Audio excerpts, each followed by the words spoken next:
How does Google and other search engines work?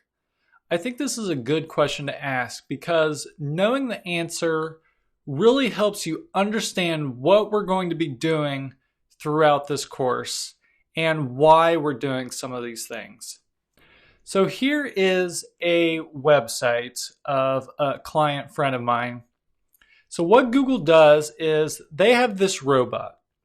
This robot works 24/7 and its job is going to websites and clicking on links all day long. So they may have stumbled on this website through various ways. Someone linked to them or whatever. And what they do is they will just go down this list and they will see all of these links, and Google's little robot will fetch all of these links, go to the pages, see what kind of content's there, and they will just build up all of this information. They'll get all the URLs, all the content, etc., etc. So they will decide then whether they want to index this content in their search results. And most likely this website, all of these links, all of this information is most likely going to be picked up and included in the Google index. So whenever someone does a search result for Family Business Center, for example, it shows up right here, number 3.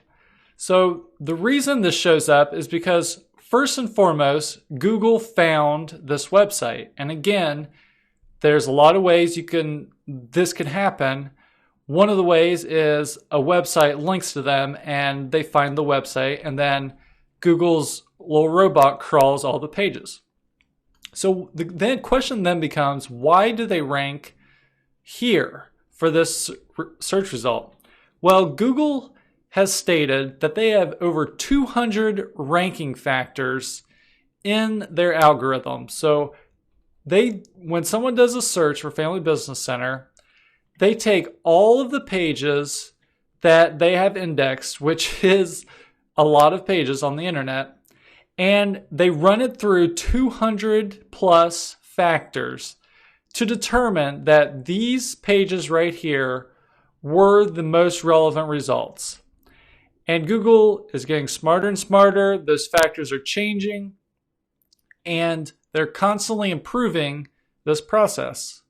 But the interesting question is, what are those 200 factors? Well, I wish I knew, and a lot of other people wish they knew. We don't specifically know what the 200 factors are. They've been alluded to, some of them. They may have even stated a couple of them, but it's always been very gray and vague. So we don't know exactly for sure what the 200 ranking factors are, but we have a pretty good indication based on all that Google has told us what they're looking for in a relevant website, writing great content, etc. So we don't know the factors, but we know what Google wants, and that's where we draw all our strategies from. We really want to create the most relevant, most quality experience for the users. When we do that, we'll be most likely in Google's good graces because that is what they want to see. So I hope this has been helpful, helping you understand a little bit about how Google works. That way you can use this information and understand the tips and strategies we're going to go over in future videos, and hopefully it makes a little bit more sense.